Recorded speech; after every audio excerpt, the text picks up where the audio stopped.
Okay, so driving home from work on a Saturday. It sucks. Just because my expressways aren't open for the direction I'm going. So I'm actually having to slum it with the regular people and not get to pay huge amounts of money to drive in this one special lane. But I figured I'd go ahead and discuss one of the things that kind of sets me apart in the witchcraft community, or at least with the witches that I have had interactions with and that I know, and that is that I work with the Harpies at least on a monthly basis, if not more frequently. So the Harpies, there's, depending on which myth or which writer you're listening to or taking your references from, there's anywhere from 3 to 4 of them for the original Harpies. I predominantly work with Kaleno. It's kind of like working with a committee. Like I have all of the Harpies helping out, but Kaleno's kind of my go-to person when I need something from the Harpies. They don't feel like goddesses, even though they really could be. They are sisters to Iris, who's the Greek and Roman goddess of rainbows, and who is the messenger of the Olympian gods. But the Harpies don't really like that title. So instead they put themselves more as entities, so kind of that step below deities but above spirits. And yeah, so like with any deity, or even yourself, you have different phases you go through, and sometimes you're more wrathful, or sometimes you're more, soothing and motherly and, all of that. Sometimes you're more protective. That's the same thing with working with some of these darker entities, is that you have to know which personality traits you're invoking. So for me with the Harpies, there's only been a handful of times that I have called upon them as the hounds of Zeus to wreak havoc in people's lives.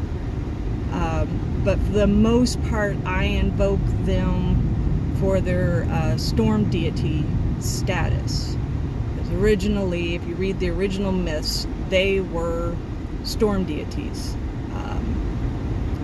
And if you look at the meaning of their names, a lot of that has to do with, dark clouds and being swift and being stormy.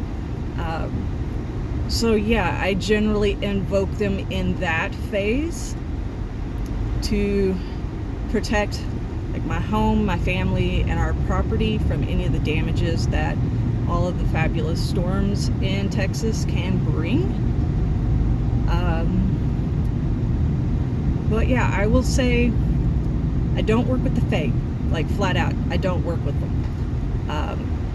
To me, the way I was raised and everything else is that they have no problem twisting your words, and like they're actively trying to find loopholes in whatever you bargain with them for.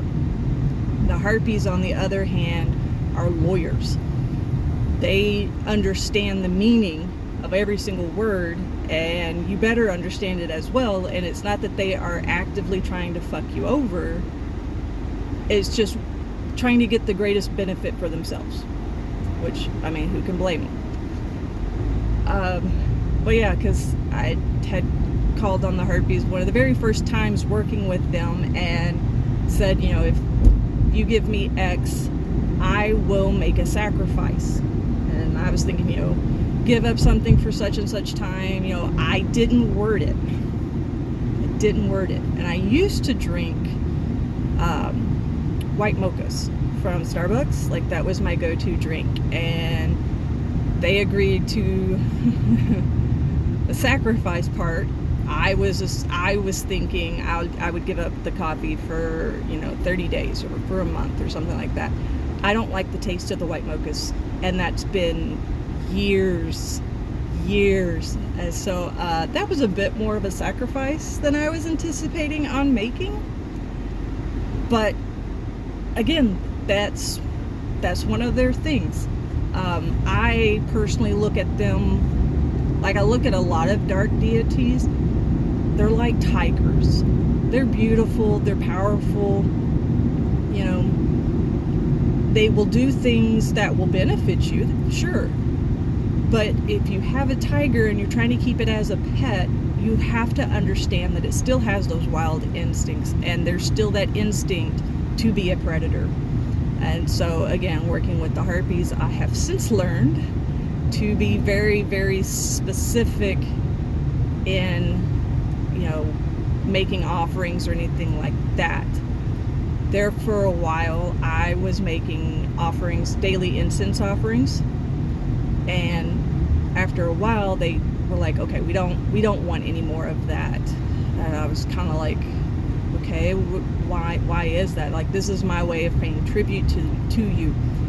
And Kaleno said during meditation that the constant offerings that I was making put them in a situation where now they are beholden to me, because I have given them all these offerings and they haven't done anything to, you know, even the scales there.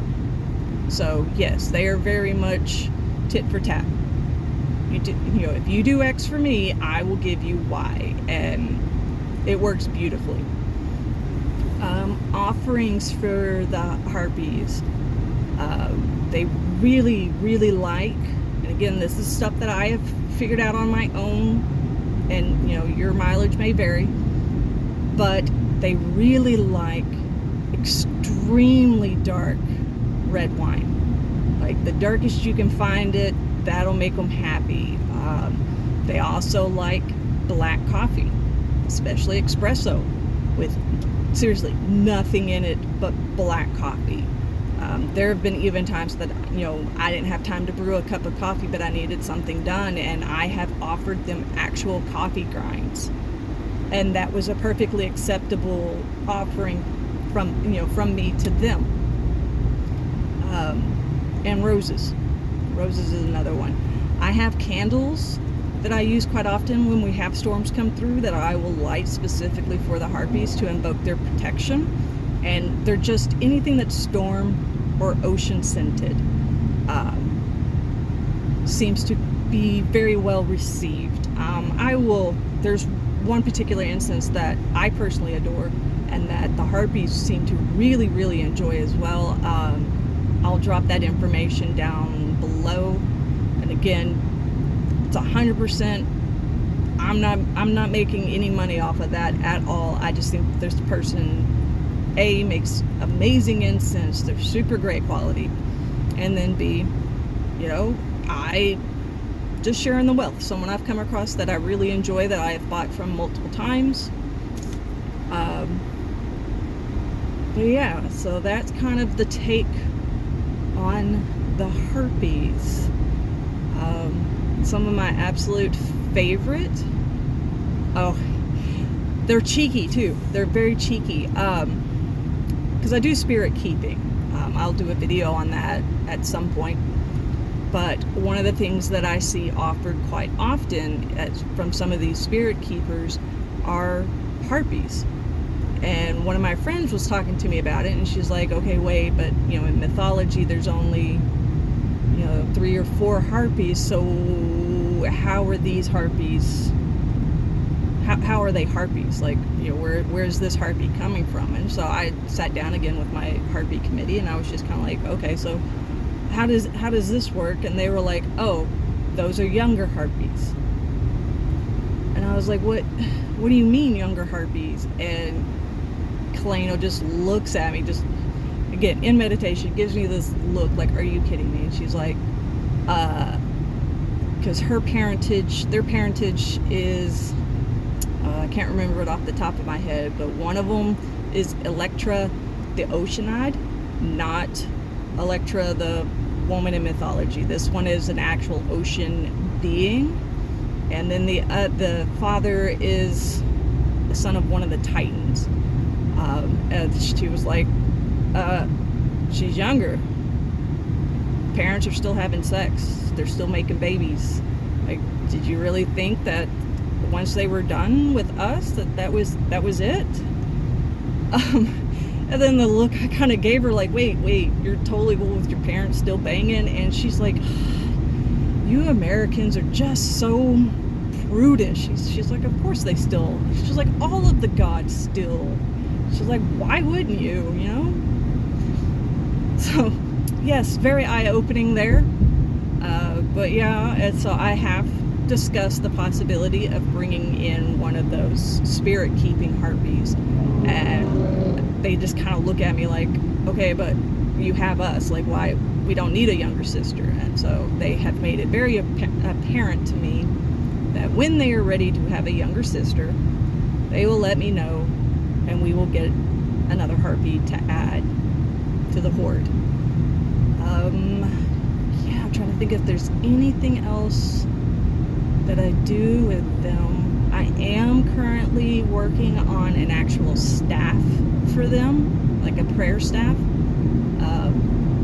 Because one of my friends, when one of the hurricanes came through, I think it was Hurricane Laura, and hit Louisiana really hard.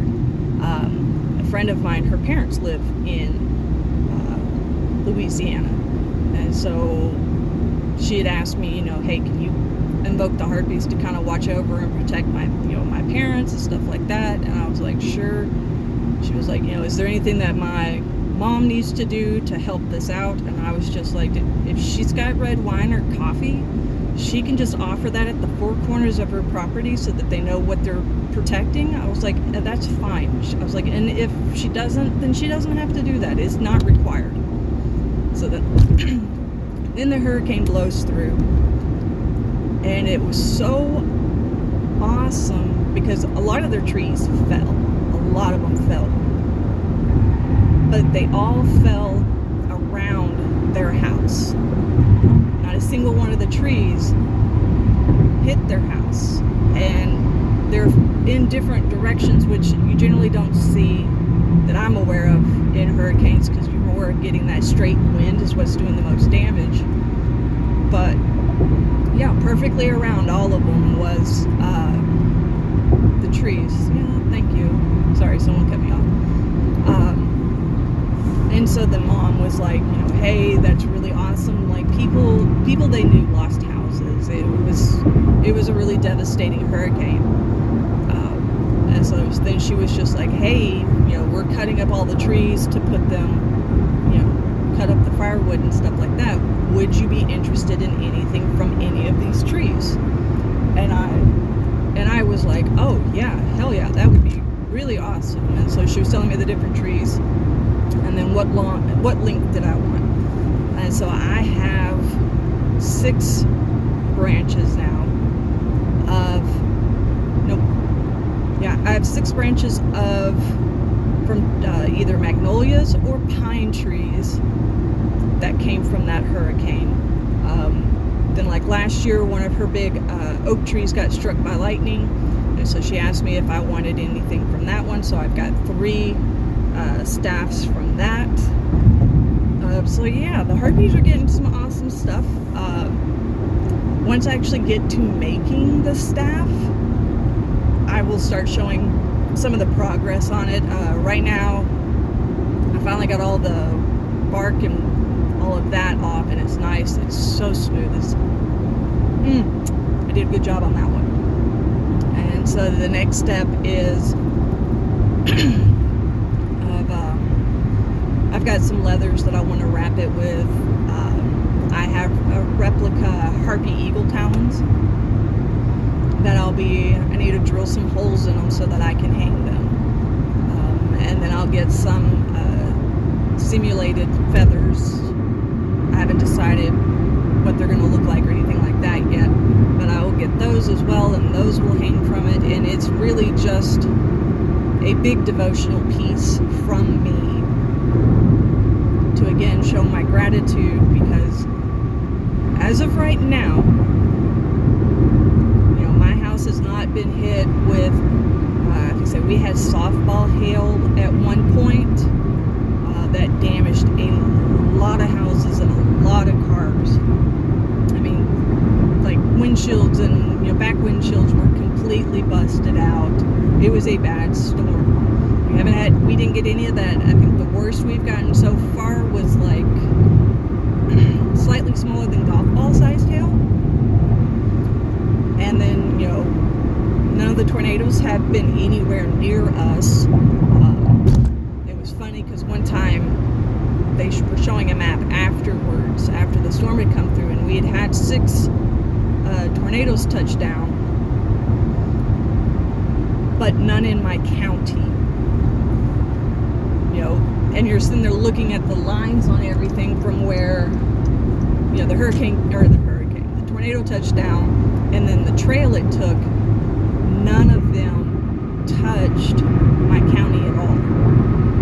And so that's very nice of them. I didn't know that I was protecting the entire county, but hey, as long as my house is safe, my property's not damaged, and none of my family is harmed, I'm good.